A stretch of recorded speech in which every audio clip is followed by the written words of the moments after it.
I can't believe the commentary around Brisbane, you know. The first game of the year against Carlton, they did it. Remember that? Yep. Played the best quarter of footy you've ever seen, and they're saying, well, here's your premiers and your favourites, and then they got rolled. And they've done it, I think, 3-4 times this year. Oh, yeah, and twice in the last 7 days. You know, like, so from my point of view, I'm with you. Look, no one gets it absolutely right. We get that, but I'm with you. Jesus, it's been really Is it really Joe wobbly. Danaher, Brad? Is it as simple as saying, is it Joe? No, I don't think it's Joe. I think he's having a red hot crack. I think they've got a few part-timers there who, run with the foxes, hunt with the hounds. You know, they look really good. I mean, Rayner, how good's he been? And couldn't find him. Unsighted couldn't find him yesterday in the first half. Yeah. Came back a little bit in the second, but nowhere near the impact that he needs to on the big stage. So, yeah, there's a few. Charlie sort of gets leave me out of space Charlie. and runs. Leave me out of Charlie. So I'm saying, these blokes all look magnificent when it's on their terms. But when it's not on their terms, it's left to the same old few to try and resurrect it, and they didn't get it right. So Collingwood, look, as I say, I'm still not convinced Collingwood can make it, but no, it's very tough. We go into the last round with quite a few games that are going to decode exactly what's going to happen, and for Fremantle fans, mate, well, yet again, we did say that. We said get the job done. The last 4 weeks were going to be critical for Fremantle, and at the moment they're 0-3 with Port Adelaide to come, who are now needing to win to finish top 4. Once they dropped that one to Western, it made it very, very difficult, didn't it? And it's going to come back to roost. But Port will lose Houston after that taking out of rank, and we'll talk about that, in depth later on. But gee whiz, right up the middle, that one, and it changed the game. It did change the game. I'm not being funny here. Can anybody, and to get him on the Retrovision text line, can anybody get a decent, sort of view of it? I don't even know. I don't know if he hit him in the head. We know the result because he's got carried off. Yeah. But I don't know. I just can't see it. I can't get an angle. Somebody out there might have been able to get an angle. I don't know if he got him in the head, but geez, he got him sweet. There's no doubt about that. So, but it'll start at 4 because he's been carried off. Yeah. The end result is some going. He's concussed him. Going through the roof, so he gets 8. Oh, yeah. I don't think that's right. But it changed the game. From then, Adelaide just lost their discipline, lost the plot, and from then on, Port, geez, they were good around the ball. Butters, what a game he played. And mate, what is going on in this football world? I mean, I saw it yesterday. I think Andy Brayshaw had it about 42 times, and Butters had it 42 times last. I mean, seriously, the week before, Heaney 14 disposals in the last quarter and a goal. What are these coaches doing? Yeah. What are they doing? Okay, and of course, yesterday the sad news came through, the passing of Black Caviar. We've got a beautiful little interview with Peter Moody. We'll play that in about 10 minutes' time, and we'll relive the great deeds of the great mayor. Geez, it hurts, mate. It's a bit like, it's just like humans, like sometimes you feel someone, and watching that beautiful horse, you feel like you know the horse, you know what I mean? And it does hit you in the pit of the gut when I was on air yesterday when they came through, and I was same here. I just felt that empty pit in your stomach.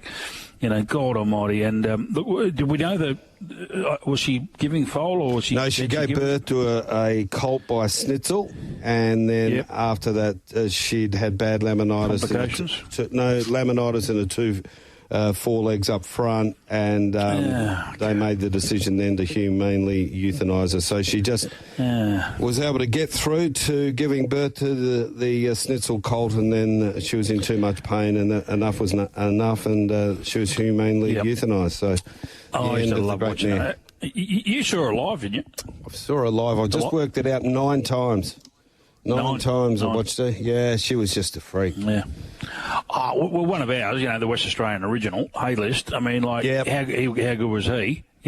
And unfortunately she made it. She got them all. She got buffering, she got Spirit of Boom. She just pulled a lot of them down to her level and then dispatched them over mid-wicket for 6. She was a beauty. Yeah, outstanding. Our special guest, James Sully Sullivan, joins us. G'day, Sul. Hello, Marty. Hello, Brad. Listeners. Yeah, 9 times, Marty, you saw the great man. Yeah, I did. I actually saw a last race at the TJ Smith at Randwick. The new course was built, and it was, I think they got I think they got low 50s, but they should have only had about 35 or 40. They hadn't finished the renovations, and it was quite uncomfortable, to be honest, but it was an amazing day to be there. Yeah, too true. Amazing. And Sully, what about those promotions they used to do? I don't know. I'm sure they did them in New South Wales as well, but where they used to laminate the your ticket. People used to just put $1 or $5 on, knowing they're only going to get. They're not even going to cash it in. They just wanted to get the ticket with the with her colours and her name, and then they laminate it and keep it for their forever, which is really good. You don't do that too many often. And I tell you what, Brad. We just thought Peter Moody'd love $1 for everyone he signed of those. Yeah, he would. He would. Hey, let's get your best black caviar stories on that Retrovision text line, 0427 789 571. And let's talk some rugby league with Sal. Start on... We covered off Panthers and Storm on Fridays, so Seagulls, Warriors and Roosters Eels on the Friday. What about these two games? Oh, I tell you what, I'm sorry, listeners. Oh, yes. Friday night, I wasn't happy. Brad, we threw out 1-12 the Sea Eagles and the Roosters 13 plus. Nice price too. The Sea Eagles get a late penalty after the siren to punch it out to 14 points. Yep. There wasn't much joy in my shed. I wasn't happy. But Sea Eagles, they did enough, and they now know that they'll play finals footy. That's the big thing for them. And the Warriors, it's been a tough year. Shawnee Johnson, as we know, has announced his retirement. He nearly got him home. I did like young Metcalf back for the Warriors too, which is a big in. But, yeah, Sea Eagles fans, they'll be pretty happy with that win. Just before we cover off yesterday's games, please, Sully, what's the update on Nathan Cleary? I mean, because obviously he is paramount to Panthers' chances. Oh, yeah, no, it's a great call you make, mate. And the bottom line is surgery, at this stage, surgery will not be required. So I've got a funny feeling. Remember a couple of years ago, a bloke called Cooper Cronk, they managed him for the Roosters, and he got in and played in that grand final. I think it might be very similar scenario. He apparently hurt it in the preseason, Brad, and he's got through it. He's had, as we know, some other injuries throughout 2024. So at this stage, we won't see him till finals. So they'll put him in cotton wool, but they reckon he'd be sweet for finals. And they need him. That's the bottom line. 3 games yesterday, a couple of one-siders. Obviously Canterbury and North Queensland Cowboys, just way too good. What about the Tigers? The Tigers had a win. Yes, but the Rabbits... They did it. They did indeed. That first game up at Bundaberg, the Bulldogs, aren't they up and about? Fair dinkum. Their supporters. The good win over the Dolphins, that'll hurt the Dolphins. Been a tough 2 months for the Dolphins. Oh, it was a Val Holmes show, wasn't it? Up in Townsville. 26 points, 3 tries, 7 goals. He's had a field day. And, boys, Ricky Stewart, as you know, Brad and Marty, Ricky's under some fire. Fair dinkum. Raiders were atrocious up there. They've been up there too long. They went up Wednesday. I think they forgot what they were there for. And then, as you say, West Tigers, they clung on. I knew it'd be this sort of game, and it was, 16-4 at half time. We knew what was going to happen. We knew the Rabbitohs, they nearly got it. A long time, I haven't seen the bunker pull back a forward pass. I don't think ever. I didn't think they could rule on it. And Rabbitohs fans wish they couldn't with that late try rule back. So, yeah, West Tigers do grab a win, and, yeah, much needed. But I tell you what, down in the gallows with them is that Rabbitohs side. Yeah, just down the bottom there, Rabbits, Eels and Tigers, and the Warriors just above them in 14th. Look at the ladder before we have a look at our Sunday game. So, Storm on top, 2 clear of Panthers, Roosters 3rd, Sharks 4th, Bulldogs 5th. As you said, they've had a wonderful month, 4 and won their last 5. Sea Eagles in 6th, Cowboys 7th. Now Dolphins clinging to 8th. They're 1 and 4 their last 5. And the Dragons to play are in 9th. So they get a chance to leapfrog up into the top 8 if they can win. They do indeed. And the other side, the big significant ones up the top, in that top 4, because, as Brad mentioned, no Cleary for the rest of the regular season. But the Roosters, they don't play anybody in that top 8. So they're only 2 behind the Panthers. They could sneak in the 2nd spot. Won't that change things around, if the Roosters do? And the one big thing with the Roosters, boys, we know they've just got points in them. That's the key. But, they leaked some points as well, but, geez, they can score some points. So that's a big one. As you mentioned, Marty, big game today for the Dragons down in Wollongong. They take on the Titans, and Kieran Foran becomes the 53rd player to play his 300th game at 34 years of age, and you won't find many blokes that don't like the bloke. That's what I like, when all you're hearing is good stories. But the Dragons on the back, they weren't awful last week against the Bulldogs. I think this will be a tough game. The Titans will come to play, don't you worry about that. But, geez, the Dragons have got a big carrot, and they have been going well when they played down in Wollongong. Okay, so let's have a look at the prices here. St George $1.56, Titans $2.43, line there $4.5, and then the Sharks are $1.38 against the Knights at $3, and the line at $8.5. How are we going to attack this and get some money? Yeah, that second game's an interesting one as well, because there's an outside chance for the Knights. We all know what happened 12 months ago when they really, really did roll home, but and they haven't met since round 26 last year, this last game, and the Knights 32-6 over the Sharks. I'm going to go 1-12 the Dragons. I think the Titans will really get up for Kieran Foran. I really do, and I think the 5+ margin for the Sharks.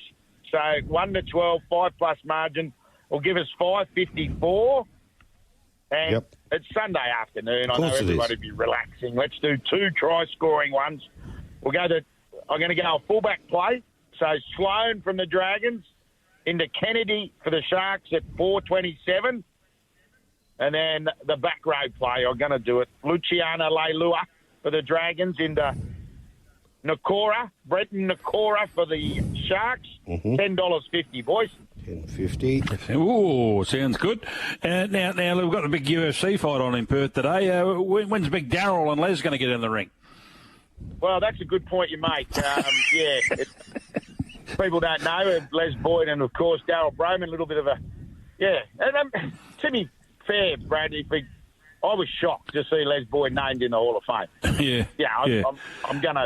I'll be totally honest. I was shocked. And Darryl's felt like he's come out swinging. I'm pretty disappointed with Les Boyd's reply, to be totally honest. Just be humble and shut up. Yeah. Yeah. Yep. Nah. So the bottom line is I'll be talking to the big man on Friday, actually. So it's just, I've got to pick him up. He's coming down to Canberra for a function, and I'm picking him up. I'm just going to say, mate, we just got to wait for Les. See what he says. Well, what's Push Ahead Pete saying? Pete V'landys, because we call it Push Ahead Pete. I mean, surely if they're sort of made of blue, someone should put their hand up and say, "Oh, look, I don't think this." I know it's hard to take it off him, but there's obviously been a misnomer here. Well, maybe like our listeners, I'm in the dark here. So explain what's happened. Okay, so during the week, Les Boyd's been named in the Hall of Fame, the NRL's Hall of Fame. Darryl Broman, Les Boyd broke Darryl Broman's jaw in a state of origin, right? Right. So he got suspended 9 months. He also eye-gouged Billy Johnson and got 12 months. This is Les Boyd. So there's a bloke that's been rubbed out for 2 years, and they're put in the Hall of Fame. Right. And to be fair, he finished his career in England because of his record in Australia, because of the suspension. Yep. So I'm in shock. And Brad, one thing that blew me away, there's 15 judges for the Hall of Fame, okay? So 15 judges. Have a guess how many actually played rugby league in that 15. Here we go. 5. 1. Wayne Pearce. 1. Oh, God. There is that's one ridiculous. Judge. One judge that played the game of rugby league is in the Hall of Fame voting committee of 15. Disgraceful. Yeah. And the other thing, just to cherry on top for Darryl's case, Marty, was the fact that obviously it cost him, a lot for, eating out of a straw and all that sort of stuff for a while. But he also was on the cusp, wasn't he, of playing for Australia, wasn't he, Sully? And he missed that opportunity. Never came again. That's right. It never came again. He did get to play Origin again, but he also sued Les Boyd and won. So, he got a little bit of monetary out of it. But as you just mentioned, mate, the opportunity to play for your country was denied because of it. So, it's been a real talking point over here, as Brad has mentioned. All right, Sal, always good to catch up. We'll listen in on Thursday, and then you'll be the main man on Drive on Friday. Absolutely looking forward. Now, Marty, you behave this afternoon, okay? Oh, enjoy your Sunday. I will behave. Don't worry about that. Brad, you mentioned these fights. They get underway in 20 minutes. Imagine having to get up and go and belt someone or get belted at 6:45 in the morning. Well, Duplessis in the main event, and there'll be some still getting home from Optus last night, wasn't there? Some of those expat South Africans. They're probably just making their way across the footbridge as we speak. Exactly, they'll just continue on. I walked the old Dougal late last night, gave him a late walk Dougal after the showdown, and you can't call your dog Dougal, can you? Oh well, I didn't call him Dougal, but someone else did. And anyway, the old Aussie supporters were sort of trudging back from Optus Stadium, all soaked, and I happened to say to a group, the first group I saw, what was the score? And they said, 30-12. I said, tough night. They said, you're telling me nothing, kid. I said, righto, mate. See you, mate. So I think it must have been a tough old night for the Wallaby fans over there. But 30-12 was that score. So I think the line was 14 from memory. So they didn't get the line, the Aussies. Unfortunately, we had a very. I watched a bit. I was trying to watch everything as you do, Marty. We had a very poor kicking game. Yeah, scrums weren't bad, but it was just they were just too strong. And geez, you're an all-rounder, aren't you, Brad? You're an all-rounder. Well, I've got to try. I've got to try. You sound like you know what you're talking about. Well, yeah, you got to do these sort of things when you're in the industry for a long time, Marty, and particularly when you're getting through probably into the well and deep into the second bottle of red, you've got to keep yourself awake. Righto, we better get on to this. The passing of the great Mayor Black Caviar yesterday. Peter Moody caught up with the Halse, courtesy of RSN. Very much thank Peter Moody for joining us after we received the news, Peter, but obviously there's been parties that have known for a few hours. But this, to us, as the followers of Racing Pete, is extremely sad. Yeah, Andrew, it's a very sad time. It's an unfortunate part of the life cycle for all of us, isn't it? But I've known that she's been a little bit ill for a few days, and we were hoping, but she fought a good fight like she always did each and every time she stepped out in the racetrack. She gave foal to a colt foal this morning at the Scone Equine Clinic, and a decision was made along with connections who were in attendance there that the only humane thing to do was to put her to sleep, and she'd suffered from some feet problems and a mare of her size, and that she wasn't going to be able to survive those. So certainly a very sad day, and she took us on one hell of a ride, and I'll be forever grateful for that. Pete, I'll just pick up a point on what you've just said, and we'll talk about her racing career in just a tick. But so she's given life to a foal this morning. She has. Listen, I'm not sure or privy to the health or well-being of the foal, but I believe she foaled down safely this morning, and she was in the care of Mick Malone and the vets there at the Scone Equine Centre, and I got word through that she'd foaled down, and then Connections and Mick had both contacted me. She'd been in the care of Mick up at Scone for the last 10 years in her breeding career, and we're forever grateful for that. She starts to move up on the near side. She draws level now with a furlong left to go. Now he says go on the mare. She gets about a half length in front of Soul. Restia Darjon, Moonlight Cloud coming home fast, but it's Black Caviar in front with 100 yards left to go.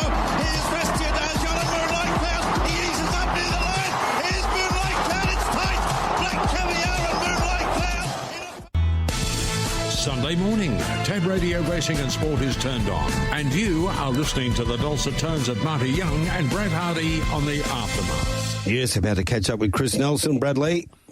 Yes, a very sad passing of the legendary Black Caviar, but Marty, Jared Noski will come back into vogue, which is terrific. Remember, he rode it the first two times. You pointed that out to me off air this morning. But the other thing, on a lighter note, just trying to brighten it up a little bit, imagine if you're the Stockdale family and you've got a horse going to Flemington on the 18th of April 2009 called Quasar. Oh, we're all chance of winning this race.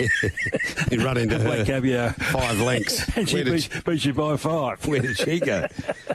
let's catch up. Well, Quasar end up with 15 starts, 2 wins, 5 placings, and won a little bit of money, $247,000. So didn't do too badly. Yeah, and then at her next run, when she won that Blue Sapphire for Jared again, she beat Demerit, who ended up coming over here and has left his mark as a good stallion here in the West. Chris Nelson joins us. Hi, Chris. Good morning, guys. So you're saying the form that day behind Black Caviar wasn't that strong, or just only a little bit strong? You're saying she beat nothing. Good morning, Chris. Great to be with you. Obviously, a pretty good day there at Rose Hill yesterday, and there was a big boom on this horse. And we thought, scratch from a midweeker and going into a Saturday race with Autumn Glow. She did not let us down. Yeah, she cost $1.8 million at the sales, did Autumn Glow, and she'd had a couple of lead-up trials. The first one was very soft, and then the second one she was just asked for a tiny bit of effort, and she was able to run over the top of the leader and win the trial. So, yeah, I think we're all pretty confident that she'd run well. She's a half to In the Congo, of course, who won the Golden Rose. She was impressive. She never looked like losing, did she? She just sat off the speed there, and once Tyler Schiller asked her for some effort in the straight, she took a little while to get moving, but once she did, she picked up nicely, and she came away to the line to beat Dawn Service, who's no slouch either. And Iron Hawk was in third spot, but the margin there. 2 lengths for Autumn Glow, and Chris Waller post-race was just saying to see how she goes after the race, and the dream would be to have her go around in a flight stakes later in the spring. Okay, race number 4, Kira Ma, Jason Collette get Piastri home along the inside, the Schwarzier Goldie.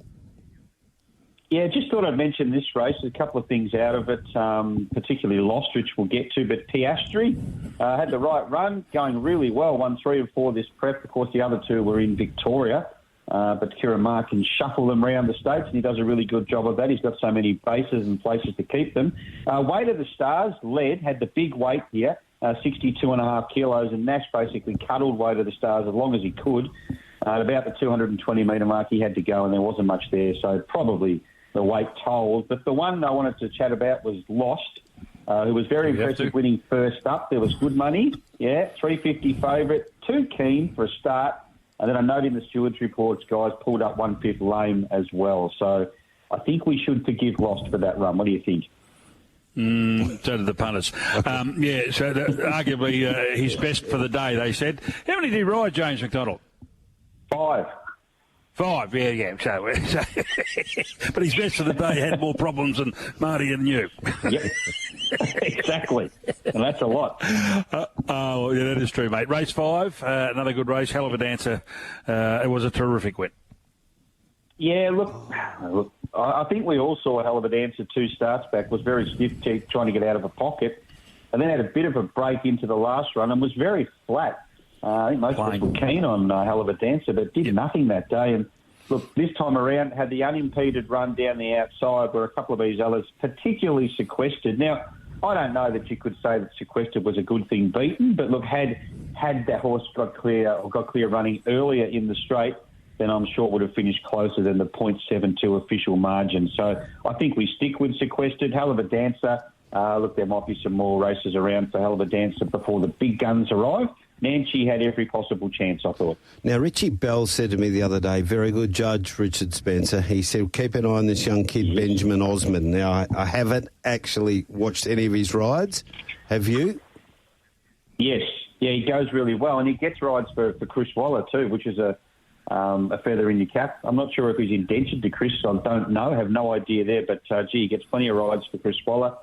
Yeah, he rides well. The 3 kilos is like gold when you get a good jockey, as we know, Marty. So, stick with him. But I don't know how many rides he'll get going forward with the spring looming. Oh, he'll pop up somewhere. He'll go to race number 6, the Rosebud Gatsby's. What a win this was. Yeah, he couldn't have been any more impressive. He just powered away from them. He was better than these. There's no doubt about that. But how good are these going forward? I mean, Clear Proof came off a midweeker last time out. I thought High Octane was good. And he was just a little bit held up there near the 200-metre mark, just only for 50 metres or so. But once he got clear late, I thought he finished off well. You didn't agree?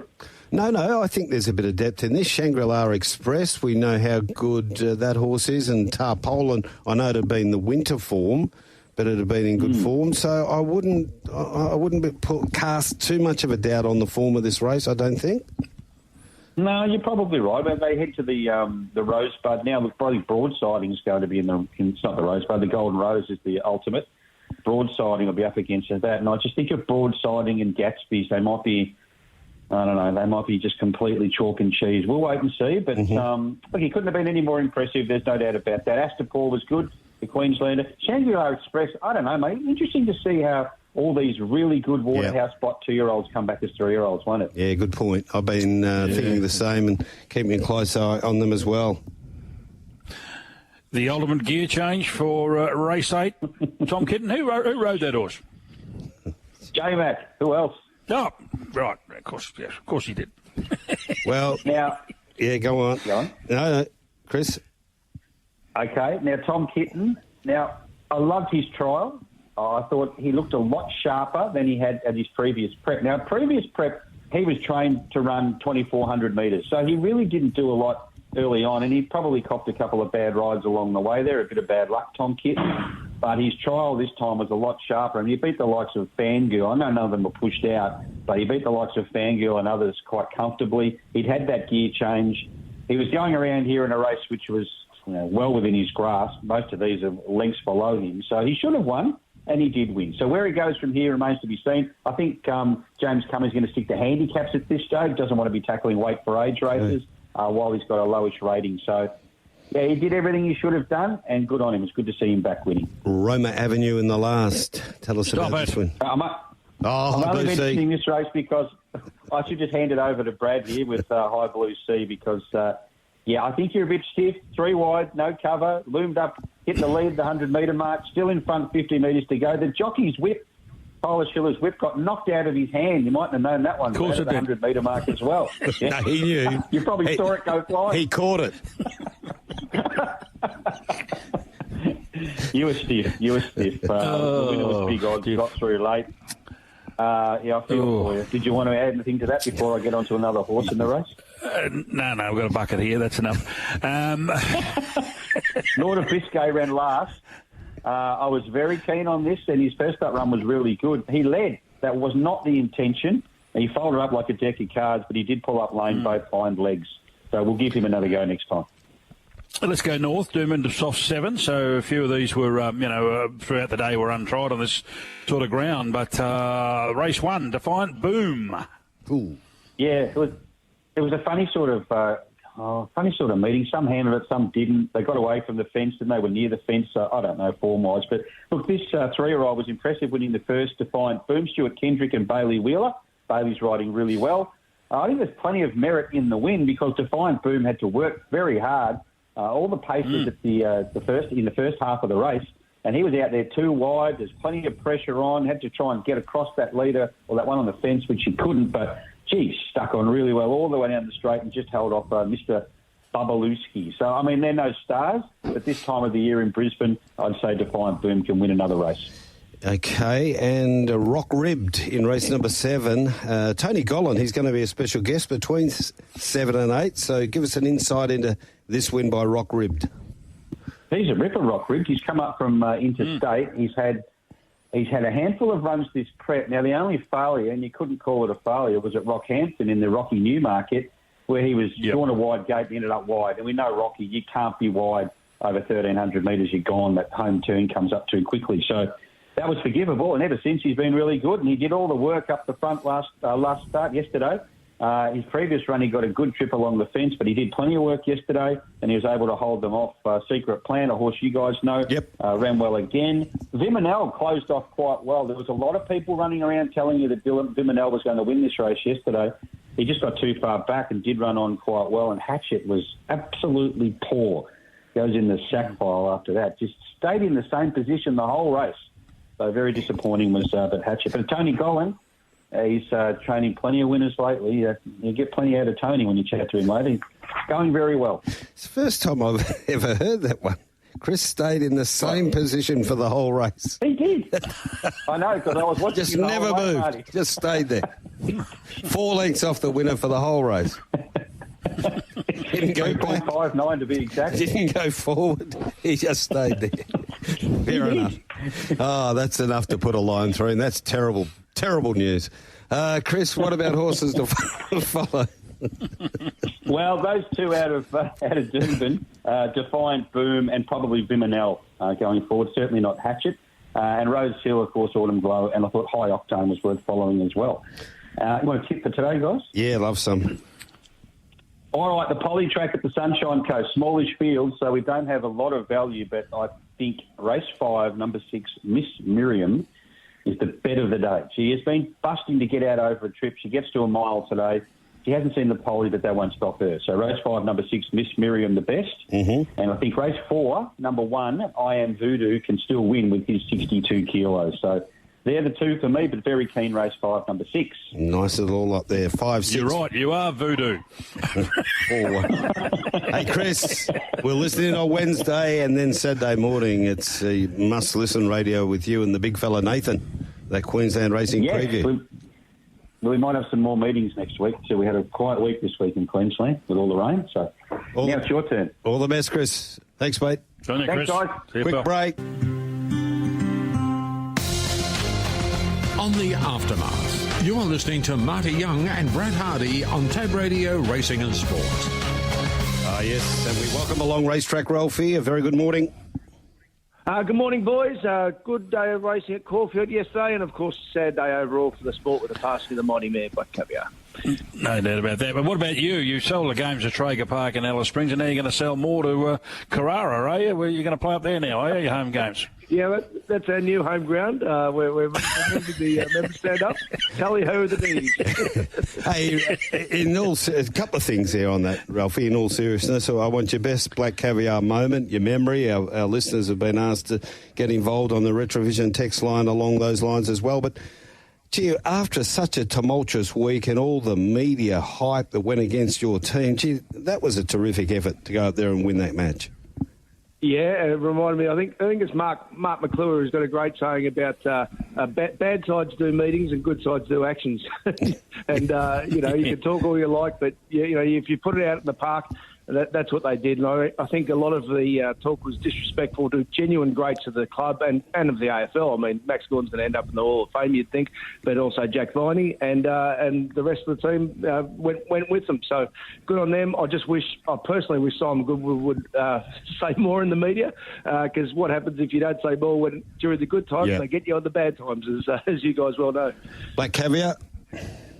Oh, look, I was so lucky I took a tour group to Royal Ascot, so that's pretty hard to beat, being there on the day. But we're actually genuinely stunned when Luke eased up. And then I've done, if any of your listeners get a chance to see Peter Moody talking about her, it shows he's just an exceptional speaker as well to go with it. And I would say probably away from the obvious, being with groups and being at a packed pub of footy fans watching the race and then just completely being disinterested again about the rest of the racing. So her and Winks were the type who got the non-racing people captivated with their sport.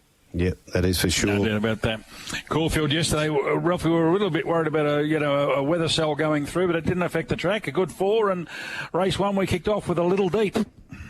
Yeah, we did. And funny, they bookended the day, team, with 2 horses winning who were pretty easy in the market.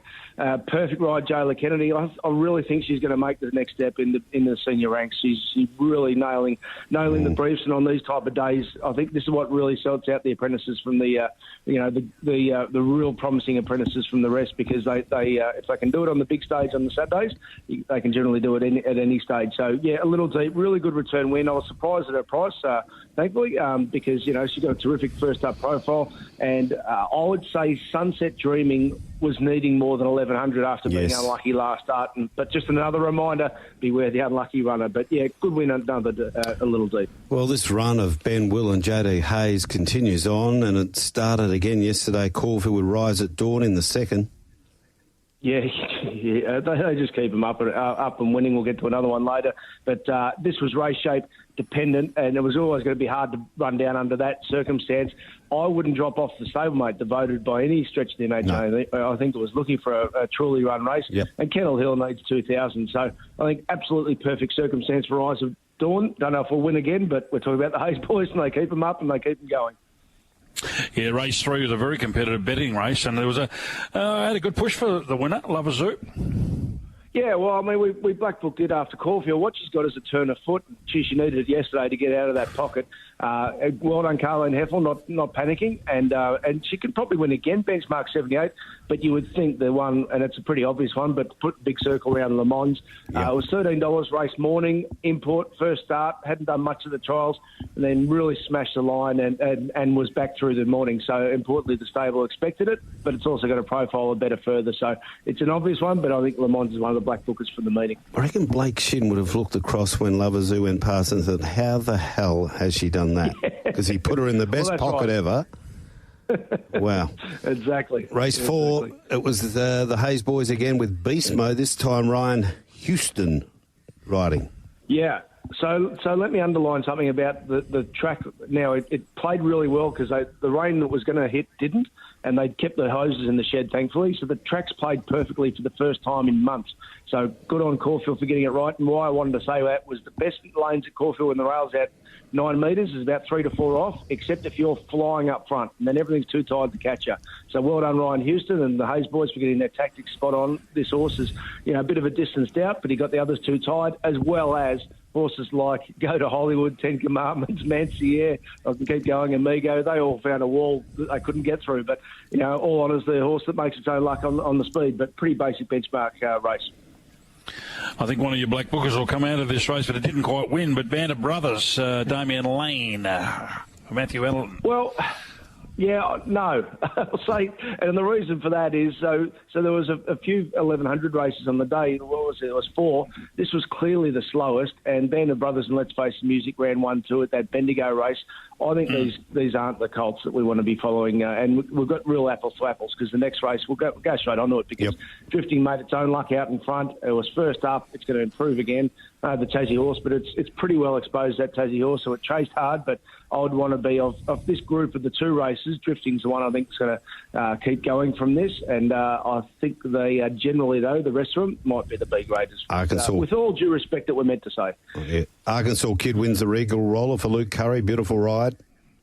Yeah, and the first start is a gelding. It's been running thereabouts in stakes races, but they were very bullish race morning. They were bullish through the market, and rightfully so. I think that was Who-There's chance to beat it, and it's been it's race fit. It's been racing forever, and well done to the stable for keeping it up. But Arkansas Kid's going to improve again off that. So that was a very good run.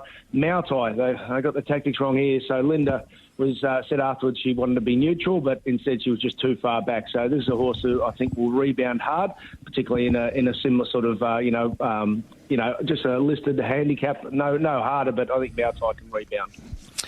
Race 8 was the PB Lawrence and the Hayes boys again. Gentleman Roy. Yeah. So it was very competitive racing. But, gee, listen to that Mark Zahra interview afterwards. This is what elite jockeys do. The way he spoke about how he tagged Buffalo River but didn't want to lead because he didn't need to. He just wanted to keep it in its sight. And it was really good listening because it showed the tactics the elite boys put in place. The rest of them, they were having a big scrimmage. I was keen on the pinstripes each way. It looked like it was going to win at the top of the straight. Probably just tanked out that last little bit, but it was a really nice return.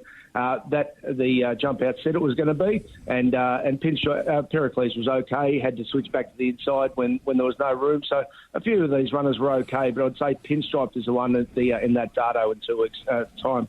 And you mentioned Running By's winning the last.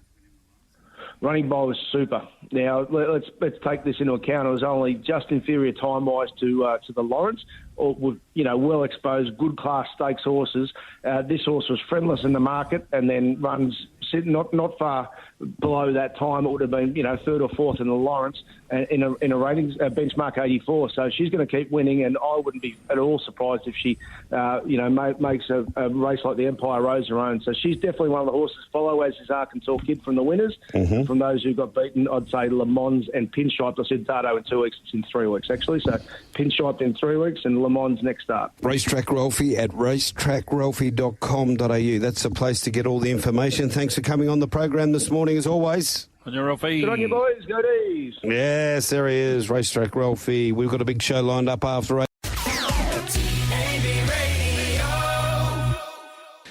Look, he's come under a lot of criticism, has Schultz at Collingwood, and he hadn't done much, to be honest. But he found a way last night. It's his best game for the season. Yep. And as they say in the classics, you're only as good as your last game. Well, not even his last game. It was his last quarter because he'd made a couple of horrendous blues earlier on, like he did the week before. And I think it was about 2 minutes after I sent Riley Morgan a text about Schultz's ability that he found a bit of form, which tends to happen, Morning, when does Barry Hall get nominated for the AFL Hall of Fame? That is from George. Yeah, of course, that goes back to the Staker days, where he got 10 weeks down to 7, and, a most forgettable moment for Barry. Daniel of Inglewood. Now, he was on Quazza that day, he said. Was he? Ran into a good one. Houston, great bump. Reminded me of that Voss bump at the Gabba way back. Straight down the middle like the old days. A bone rattler. I didn't see any head contact at all. I reckon it should be nothing, but I'm from the old school at age 45. Well, you're not that old school, Daniel. Brad Hardie, you were my footy idol, even though I grew up Subi through and through. Spewing about pinstripe yesterday, I loaded up. Daniel from Inglewood. Thanks for that text, Daniel. Good on you, Daniel. All the best, pal. But the pinstripe, I think there was a few in that. And look, there's no, as I said, I wasn't being funny. I mean, I can't see video where, or the angles we've looked at anyway, Marty, where he's actually taking him in the head. It doesn't matter because the end result is you've knocked him out. He's got concussion. The way they rule on it these days, he's going to get 4 weeks minimum. Yeah, well, it's really the only thing I can think of is a whiplash action because, again, I don't think, as I say, I'm only going by the video we have seen, that he got him in the head. His head didn't hit the ground. So there must have been some sort of whip action in between him getting bumped and hitting the ground that's caused this. So, I'm not saying it's not possible, but that's the way it looks to me. But, yeah, I think people are going to go into overdrive on this one. This bloke will be a mass murderer by the end of the weekend. Yep. Morning, Marty, Brad and team. Brad, I'm with you. It was more to the chest. Guys, such devastating outcome for the owners and the racing world to hear of the sad passing of Black Caviar after giving birth. She galvanised the whole racing industry and she was a complete champion. Condolences to all concerned. Heppel isn't injured. Why didn't he get to play his last game in front of a home crowd? Let's stop it there. And your comments on that? Oh yeah, no, I agree with that. I'm not an sympathy. No. I mean they're giving Gaff his 300th today to make the AFL life members. Well, that shouldn't be. I mean, because they're counting international games and all that sort of stuff. But Heppel was a bloke who took over the captaincy when your club was in disarray, as we know. We don't have to back over that. And to bring in Wiedemann in front of him. I mean, shuffle it around, make him the sub or something. Drop Manziel, hadn't had a touch for a month. Should have played. And then they're talking about playing him next week. Yeah. Away from home. Do you know the Bombers have not left Melbourne in 3 months? Their last away game was June 2nd against the Suns. Dockers let another 4-point slip, and to Josh Draper, whatever he, Ryan and Cox had planned to nullify Hogan, it clearly didn't work. 6 goals. It's been a great year for Jesse. If the Dogs, Hawks and Carlton win today, Dockers will be out of the 8. Brad, Gerard Neesham's name was mentioned for the Eagles coaching position. Oh, stop it. Take care. Have a great week. And go the Blues. That is from Lisa of Allenbrook. Thanks, Lisa. Great text again. Oh, can I buy into that? Obviously, I was working on 6PR yesterday, and in the news, poor old Joshy Draper, he won't be able to live this down, the poor bugger, because he's been having a reasonable year. He's in and up and down. And the Vox Pop said, the newsreader said, Jesse Hogan, according to Josh Draper, won't pose a problem for Fremantle this afternoon. And they threw to him, and he said, we've got plans for Jesse. We think we will negate him, and he won't be an issue. Well, he kicked 6. Yep. Well, so the plan wasn't a good one. They tend to open that. Josh Rochelle had the last week over again, wouldn't he? And maybe I don't mind people having a say, Marty. I get that particularly, but you've got to be if you talk the talk, you've got to be able to walk the walk, and neither of those are there at this stage. I mean, look, Josh Rochelle, to be brutally honest, I mean, we call it turtling. When you drop your head when you're camped under a ball, and all of a sudden you hear a few footsteps. You do the turtle, you tuck the neck. And Josh, mate, how many games has he played? Seriously, son. I know. Be measured. Be measured and smart. Don't be brash. He had a moment, I think it was in the second quarter, when he just had to collect the ball, middle of the ground, one-on-one. I think it might have been Drew coming the other way, or and decided to try and do a half spin out of body contact and turn the ball over, and from that moment on, you're lost. And then he kicks a miraculous goal, goes back to the Port Adelaide faithful and gives it to him again. Oh, geez, he made a rod for his own back. Absolutely, and look, he had a few during the year too, where he, remember he went to for sure. overhead marks, and you can't mark it if you're not looking at the footy champ, and that's things we should be able to critique because, everybody has those moments. I'm sure at some stage you fear you're going back in a where angels fear to tread, as Percy used to say. But you've got to, if you're going to, as I say, if you're going to talk the talk, you've got to walk the walk. How about the tunnelling one of Thilthorpe on Jones? Yeah. We've seen a couple of these, and there's no free kick paid. It's play on. These are very dangerous. Yep. Oh, they are, because, when you leave the ground, Marty, you haven't got the air brakes. And if you get your lower body, your lower torso around about your backside, and then you get your legs taken from underneath you and you come down awkwardly, like you've just done a high jump to Dr. Fosbury style, you can really hurt yourself. Brad, a big game yesterday at Mineral Resources Park for the Waffle. It was a replay of the 1970 Grand Final. South Fremantle 7-1-43 have again beaten Wim Rosebender's Mob Perth 6-2-38 in a tighty. Oh, yes. Good morning, Mark Reddings. Good morning, Adrian Barrage. Good morning, Muzzer from Beckenham. Tim Walker. Oh, we just toyed. We just toyed with them. Just had them on a leash and kicked one late and got over the line, as you normally do. So, they had the toe cutters out there this week, didn't they? Poor old Germo. Peter Germo got the lemon and stuff, didn't he? He got it. Yeah, the lemon. Yep. You can't throw chairs at people, I think, these days. It used to be okay once. Oh, really? I love Germo. He's one of my men. Peel Thunder 7-12-54 beats Swans 3-5-23. The Black and Whites have lost their last two. East Perth 4-9-33 beat East Fremantle 3-12-30. They were playing only playing 12-minute quarters. Perth 6-2-38 beat South Fremantle 7-1-43. So you can suggest the weather might have been a bit crook. Claremont 12-7-79. West Coast 3-3-21. And the big game, West Perth 8-10-58 beats Subiaco 5-12-42 out there at Joondalup. That would have been nice out of Joondalup yesterday. Oh, yes, yeah, exactly. So obviously, they banned the races at Belmont, didn't they? Yeah, after we had 3 to go. Yep. What have we got here? Maybe Donald Trump could put in for the Eagles coaching job. Depends how he goes in the election. That is Boulder Barney. It was very interesting to hear Clarko on breakfast radio on Friday morning, and he nominated that would be the best coaching job in Australia to take, and he couldn't believe why one or two of these assistant coaches that have, in inverted commas, been interviewed haven't shown a desire to take it. Oh, I think we all agree with that. There's only 18 jobs, and as we said, these guys should be, if they really want to coach. But here's the downside. Yeah, if you're Alistair Clarkson, if you're Damien Hardwick, if you're Luke Beveridge, if you're, someone else who's got Ken Hinkley, absolutely, it'd be a sterling job, because you know what they'd do, Marty? They'd come to you and say, listen, Alistair, here's 5 or 6 years. How much do you need? How much do you want? So you got time. And there's some of these young blokes that know that this club's a mess. The bottom line is you could be Ashley Hansen, you could be, Jamie Graham, you could be Dean Cox to a lesser degree. I think he would have got that the longer time, but they could be out of a job in 18 months or 2 years if everything goes pear-shaped. And let's face it, it's no guarantee that it's going to be a good job. It's because they've got a horrible list and they've got a horrible lot of work to do. So from that point of view, there's an industry within itself, and it's called assistant coaching. Now, Hansen, Graham, Cox, who's going to get the handover from eventually from John Longmire if we listen to the noises, they can be assistant coaches for the best part of the next 10 years. Yes.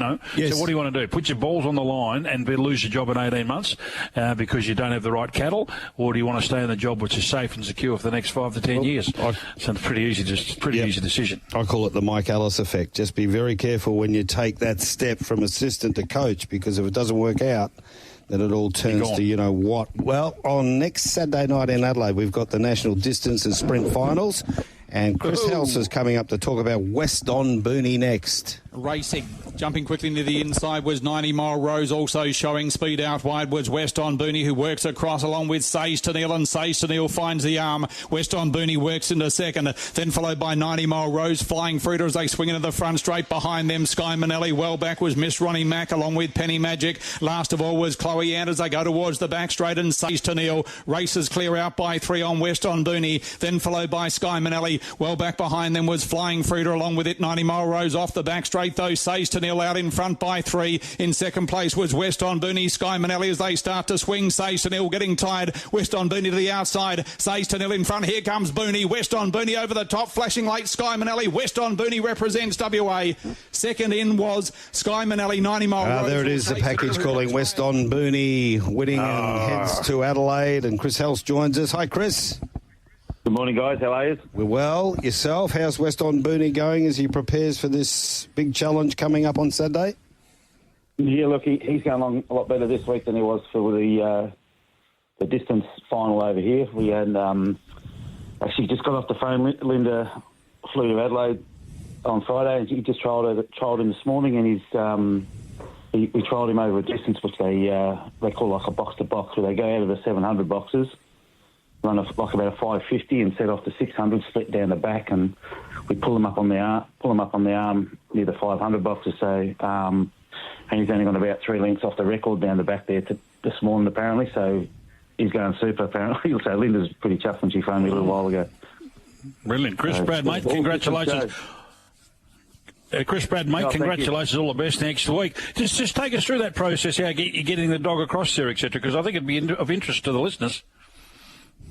Yeah, it's in the olden days you used to be able to take him, but it's actually dear to send the dog and use itself, really. So you have to go through a registered transport company like Jet Pets, and there's another couple of them around, and you have to lodge him an hour and a half, 2 hours before the flight, and like Linda went over with him. And yes, it's actually the system's quite good now. It's what it used to be for me. I think everything's probably really well.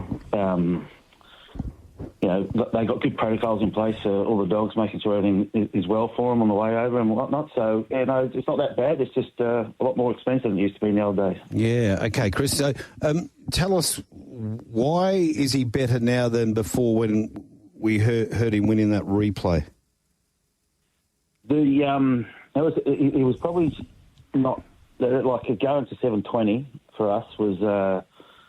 We're just fingers crossed he'd run it out that week, because we sent him to Brisbane to Linda's brother's property, and we sent 2 or 3 of them there for their summer carnival over there. And when after the heats of the Brisbane Cup or Queensland Cup, whatever it was, him and the others, there was a virus go through all the kennels in Queensland, so we couldn't bring him home for 2 or 3 weeks, and then all we could get into him was a week or so's work, and then give him a box-to-box like we just trialled this morning, ankle bark, but at Northam, and then try to put the miles in his legs a bit quicker by putting him in a 600 at Mandurah, and then straight to the national final up there. So he's probably got more miles in his legs, and he's probably a healthier dog at the moment too. What sort of a dog is he around the kennel, Chris? I mean, he sounds like he's unflappable. Sounds like he's very relaxed, but he knows when it's race day. Yeah, look, he's there's the whole litter. We had like King Tommy's in the litter, Flying Freda. They're very businesslike.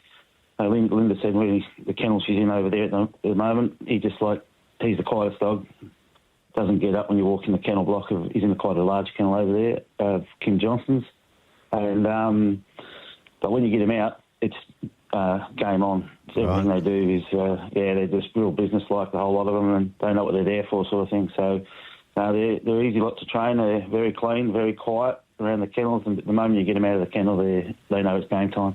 All the greyhound boys around the station were wrapped after the box draw. How's it shape up in your eyes?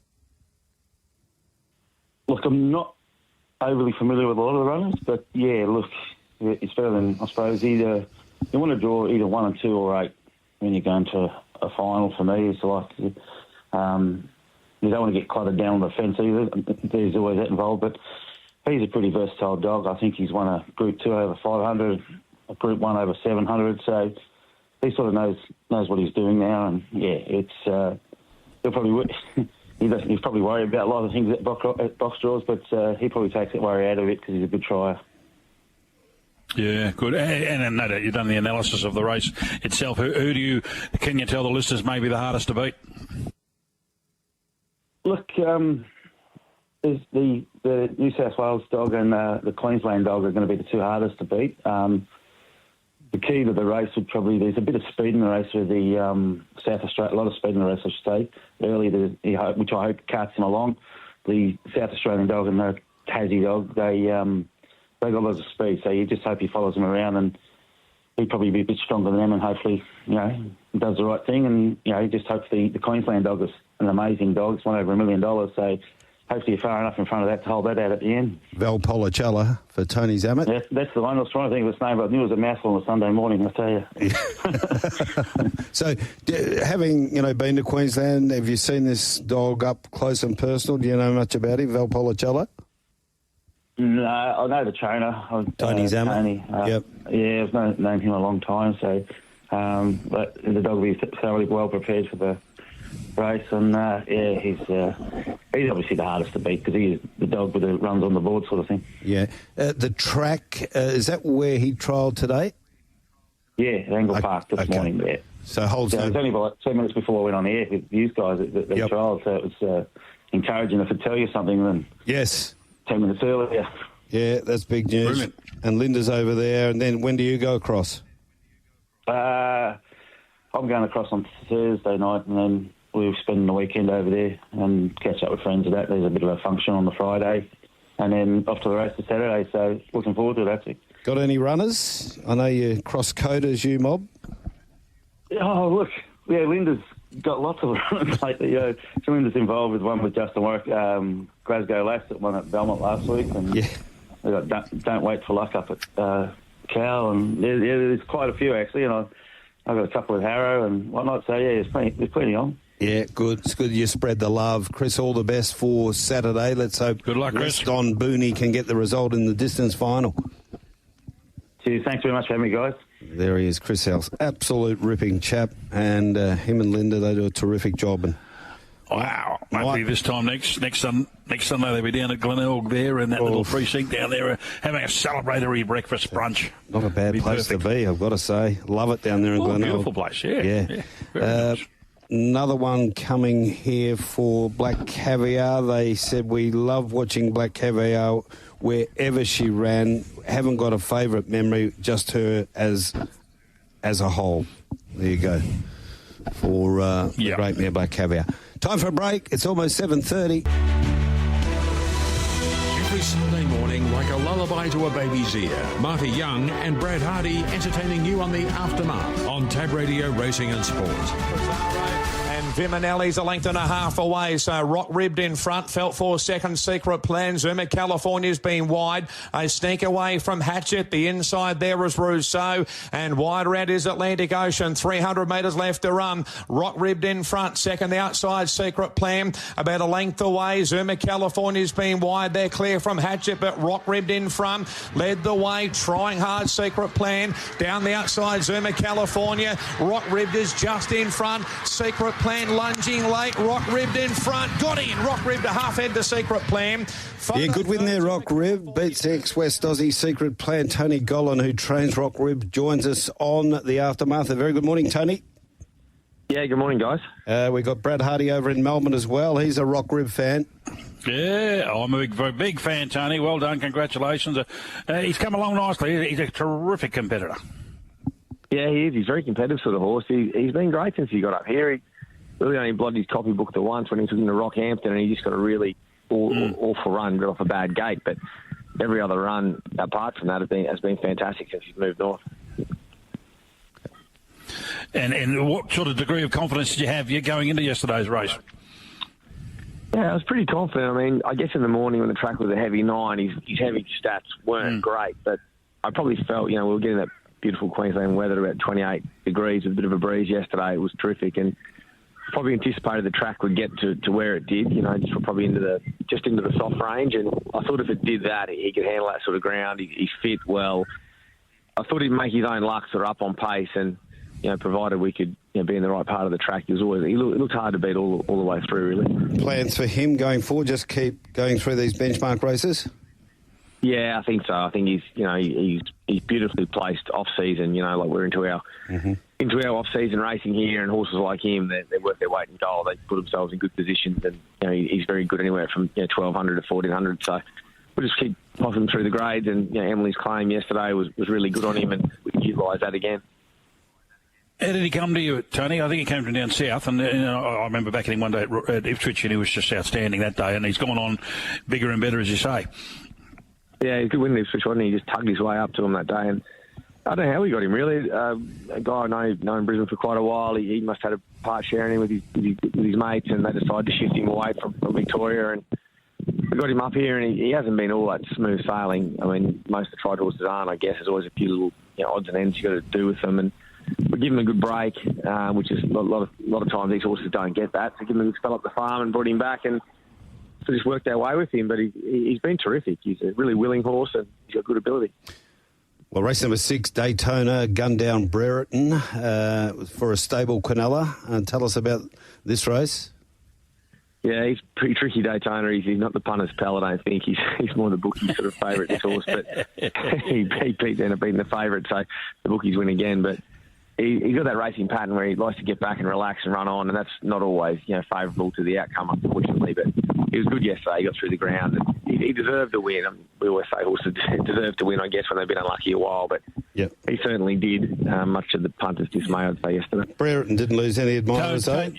No, he's a beauty. No, he was pretty good, Brereton. I think he was probably a touch unlucky.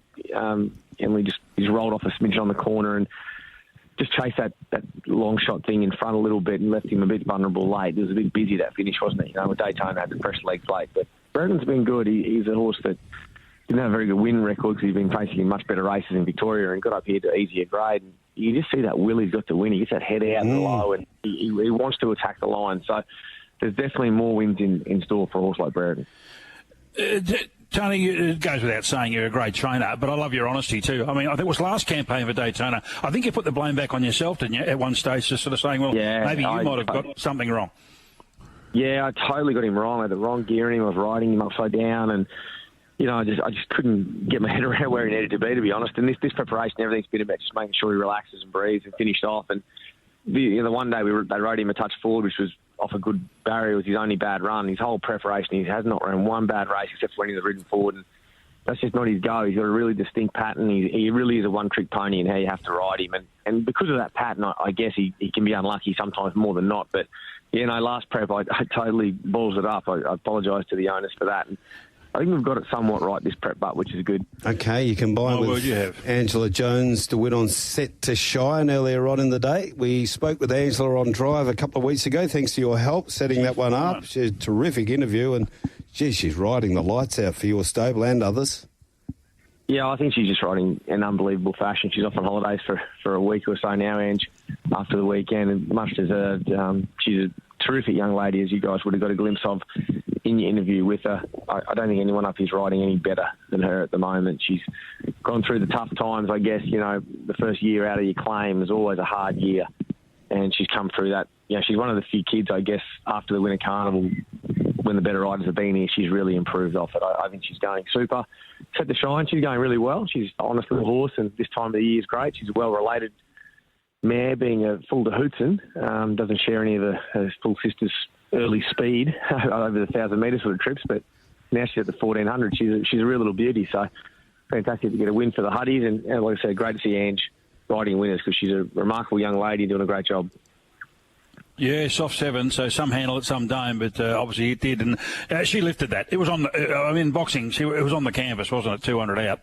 Oh, absolutely. I had the standing 8 count on it. It was in all sorts, and she got off the deck, and she found the line well, but she's funny. Ange knows that horse quite well. She rides her most days here. She's in doing the work all the time, and she's one of those horses, she loves a dogfight. Like, she doesn't win by big margins, but she loves it when it comes to a scrap late. You'd love her in your corner if you're playing a game of footy, that's for sure. You'd love to be packing in the scrum beside her. She's a real little fighter, this thing. Tell us about Emily Lang, who's starting to ride winners at a constant rate up there now. Yeah, Emily's going terrific. She's just come across to us.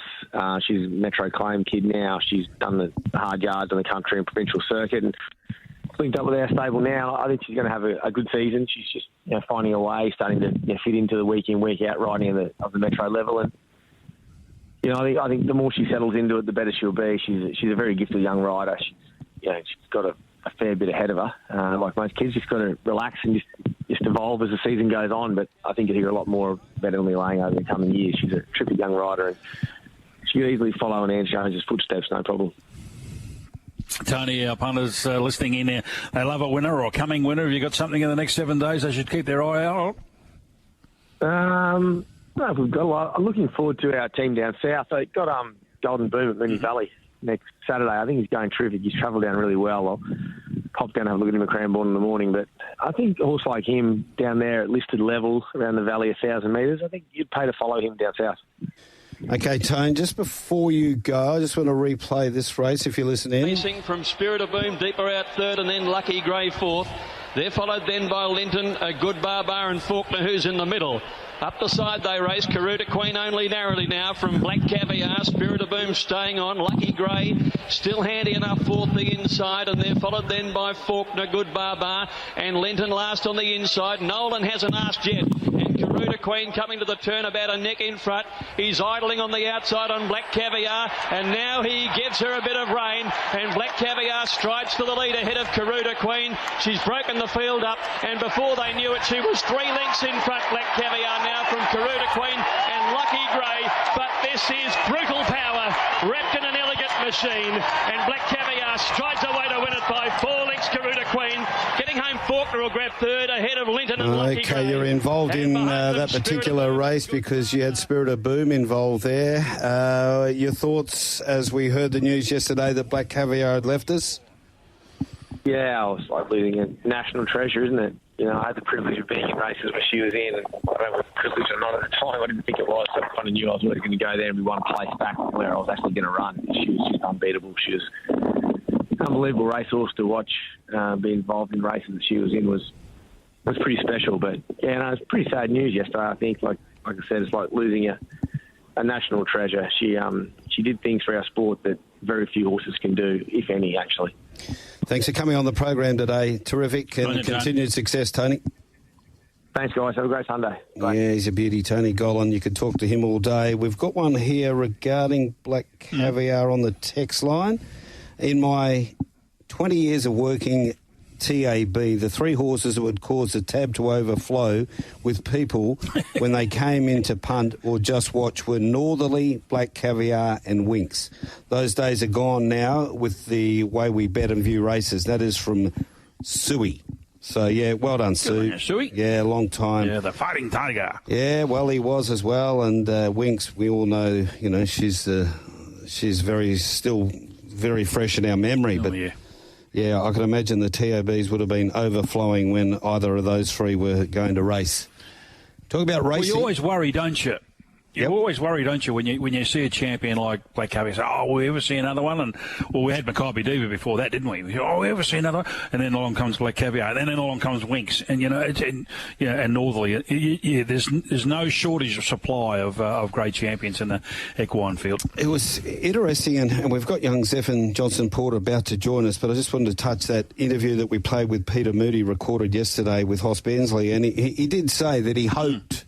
He didn't think it had happened, but he did hope that in the future a horse would come along and be able to sort of match her records. That's what he said, of 25 straight undefeated. So amazing. Had an international. So hard, but a lot of them too that look like they might be able to do that. They get retired really early, don't they? They don't race as long as because they become stud. If they're a colt, they become stud. Exactly. It's really hard. So some of them won't even get anywhere near 25 starts. So unfortunately, I think those horses that you mentioned, Makybe Diva, Winks, and Black Caviar, the fact that they are mares is what guarantees their longevity in the sport, and we're so blessed to have had him. This young man is going to Carnarvon today. It's a big day of racing up there. He joins us, Zephan Johnston-Porter. A very good morning. Good morning. How are we today? We're going all right. What about yourself? Yeah, good. Good. Looking forward to getting up to Carnarvon and riding a winner or two? Definitely. I'm looking forward to the weather too. Is it? What do you? You get all around the state riding at far-flung places. Is Carnarvon one of your more favourite tracks? For dirt, definitely. My favourite track at the moment on grass is currently Geraldton. I've just had a lot of luck there. But for dirt, absolutely Carnarvon. Well, good luck with it today, Zeph, and you kick it off in race 1 with Forbidden Apple. Yeah, that should go well today. It's been going okay, but it should switch on today. We've spoken to a few riders and good riders that get up there. Tash Faithful won, and she said that being drawn wide at Carnarvon is no great disadvantage. Do you agree with that? Yeah, well, in the straight, you kind of want to be towards the outside, and in Carnarvon, it doesn't really matter if you're 3 wide, no cover, because it's all kind of the same ground. And some horses prefer not getting the kickback in their face. Yeah. I think Brad and I certainly would. Le Cartier for Lee Murray, first up in the second. Do you know how it's going? It'll be interesting to see it run on dirt for the first time. It's stepped down in distance, and it's been quite soft up here, so hopefully it will go well. Yep. You've got quite a bit of value rides today. We might have to wait till the last to get there. What about in race 3, Murrumbine? It's been going good. It's in the money, which is great. Hopefully she turns up today and lets down. It's been tipped a couple of times, this horse. Glenn Gregory, our man up at Carnarvon's, tipped it a couple of times. I said they've gone visors again, winkers off. So Peter Daly trying to work a bit of magic with him. I don't think a win's far away. On to race number 4. This is the Junction Cup Prelude. Skittish. I saw it win at Northam about 2 starts ago. This would be its first run on the dirt as well, wouldn't it? Yeah, correct. It's first out run on dirt this season. Coming from soft and heavy tracks again. Also, it will be nice to see how it handles the firm ground in Carnarvon. The win last time in Northern was quite well too. Can they jump out of the ground a bit when they get on the dirt? We always sort of think it might be a negative, but in some cases, can it be a positive? Yeah, some of them improve and find the extra leg on the dirt, but also some don't handle it because the firmness on their feet, Yep. I love the next one. Speeding Comment, just a lazy 11-year-old and still has a zest for racing. Yeah, I looked at that. I was quite impressed. 11-year-old, really finding its way. And in the last. Sorry, mate. No, you're good. You go. All right. What about Set the Scene? This is the one. Yeah, I've ridden her a couple of times. She's pretty positive as a horse. It's been going really well up there, and it should win again and get 2 in a row, hopefully. Okay, so Set the Scene looks to be the best of your rides? I agree. Well, what about yourself? How's it all going? How are you enjoying this life as a jockey at this stage? No, I enjoy it a lot. I've only been back this is my 3rd meeting back since injury. But I've been really enjoying it. I love being an apprentice jockey. What was the injury? Zephan? I broke my scaphoid and my wrist somewhere. Mm-hmm. Race 4? Yeah, race 4. Yeah, whereabouts?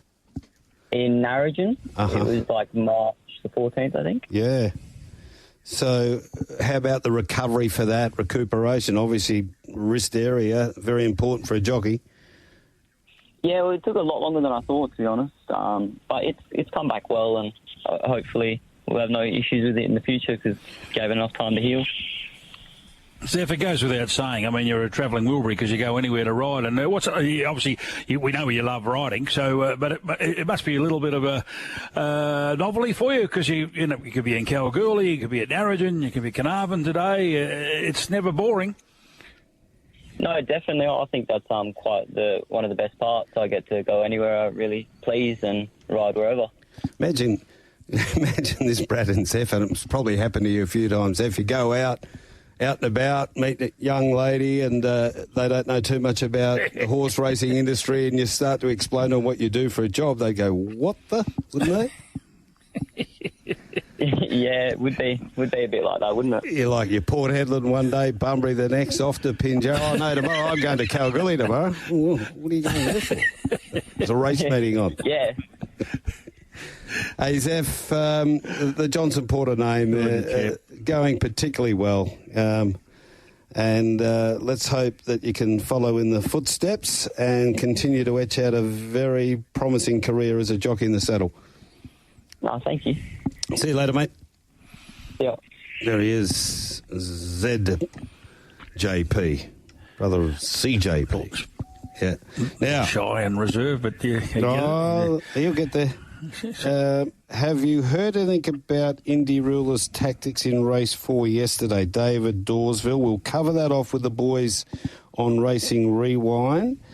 Here's Snoz. Snoz is a beauty. Good morning, boys. Hoping you are dry. We down south of Mandurah are drenched. Yeah, you really copped it yesterday. But today I ask you, and hopefully Brad, that all post-game losing coaches make mention of all the stats saying why they should have won, e.g. Brad Scott.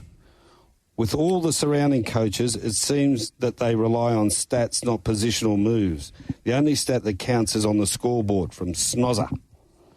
No, I agree with that. The deflection of the highest order, Snoz, that's what they do. They like to, baffle you with science and a lot of the times come out on the front foot and give you all that data, which you don't really need. But it's an attempt to try and deflate the hostility towards them. Like Brad Scott the other night, it was just, seriously, they were pretty competitive early. We knew they would be, Marty, as we said, but after half-time, you can have all the stats you like, but they just were non-competitive after half-time. Brad, the thing with Essendon, if you go and have a look at all the stats in that game, and they've done this for about 4 weeks in a row, they win every stat count, right? Yep. Every stat count, apart from the one of efficiency inside of 50. Now, of course, if you can't work it out, they've been doing this for 2 years since Brad Scott's there. Go back another 2 years under Rutten and Worsfold another year. They haven't been able to get it right in 7 years. Do you think somebody, early part of that game last night, I was watching Adelaide's delivery into their forward 50 was brilliant until Port were able to work out and start putting pressure in that. Well, it was really because they couldn't get the ball going that way because the Port midfield were getting so much of it. But is it that hard? Brad, can you tell me, is it that hard to work this out in the modern games? Not just Essendon. There's a lot of other teams out there. There's a lot of teams. Oh, look, even on our home front, Freo, boasted that they've, and they have. They've got some very good ball winners in the midfield, and Brayshaw and Sarong, and now Young's been added to that. But it's not winning the ball at the source that's killing Fremantle. It's the second and third disposal after that. That's where they're blueing and they're making a mistake. And that's where they got yesterday in some senses, because what happens, what do you say about the Orange Tsunami? Don't let them get the ball on the outside. Don't let Whitfield come off that halfback. But what happened, when Fremantle win the ball at the source, so they get first use of it, but it's the second and third chain which buggers them up. And all of a sudden they turn that football over and the Orange Tsunami appears and down the ground they go and Jesse Hogan does the rest. So, you're right. It's got to be something your stats can tell you anything you like. But unless you get the one, ground ball gets are very important these days. And not only is it winning the ball at the source, it's the next possession and the next possession after that really matter. See, what the problem with it, when you don't get that part of the game right, is twofold. One, you've had all of that energy and possession to get it down there, and then it comes back over your head, and what is it, 60% of scores now come off turnover. So you've turned it over, and it goes back the other way. You start chasing, and then by the end of the last quarter, when you're chasing bum and you're behind on the scoreboard, you look very slow. So get that right. Well, you've got to have the right balance. Yeah, exactly. You've got to have the right balance because Collingwood get themselves into knots because they just can keep on the ball in play and keep it going, and they turn it over, and the defensive six aren't in right position because, as you say, the turnover rebound gets them caught out going the other way, but they continue to do that, and then you've got to get a healthy mix with that. And look, Freo aren't far away, but neither are a lot of other teams as well. So, but you really do need a good balance of attacking flair and team defence. And certainly a sweeper. If you don't have a sweeper in the modern game, you're just kidding yourself.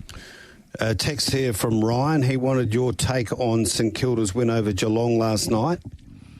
Oh, it was massive. You know, I couldn't believe it, Ryan. I turned over. I was watching, as you do, you try and watch all the games, and that's, only because your due diligence. But 33 points, Ryan. I turned it over. I said, oh, well, this game's done. And then I'm watching down like most people do in the corner because I'm enjoying the showdown. Yep. And I'm looking in the corner, I think, hang on. They're ticking over. All of a sudden, St Kilda hit the front, and I watched the last quarter. But I probably joined it at the wrong time. I'll have to watch the mini today, Ryan, because the last 10 minutes was just one-way traffic, and Geelong just blew a head gasket and they were gone. St Kilda, if you can get a couple of quality midfielders into that team, I had them in the 8 this year. I reckon they're a couple of midfielders away from being back in the 8, aren't they? Oh, yeah. Look, I mean, they're in a pardon the pun, they're in a battle to keep battle. I thought he was going to stay, but now I'm not so sure because we think Barrass will be at the door and he'll be going there. So do they need both Barrass and Battle? I don't know. They've got Sicily there. They've got Frost who's ageing, but they've got a few other youngsters, that could fill into that back half. But Wilkie was outstanding for the SMS. Yeah, he's going really, really well. But they do need some more in that midfield to be competitive because they're a little bit plain at times. They have a crack, but they're a little bit plain with Crouch and even Steele. They're probably past their best. They need a little bit of an injection there. Okay, Brad, quickly, I've got to get to a break, but Premiership winner betting on Tab Touch. Sydney $4, GWS Giants are $4.25, Brisbane $6.50, Port Adelaide $6.50, Geelong $8.50, Hawthorn $11, Western Bulldogs $11, and then forget the rest. Fremantle at 29, Carlton 26, Collingwood 67. Let's name them. Okay, you've got 2 bets at this stage. Who are they? You can back 2 teams. I think Sydney can get there. Right. And I think the Brisbane Lions can win their way through if they get it right. Wow. Brisbane at 6.50. Yep. Okay, Sydney and Brisbane. You should be getting 10s. Let's take a break. You should be getting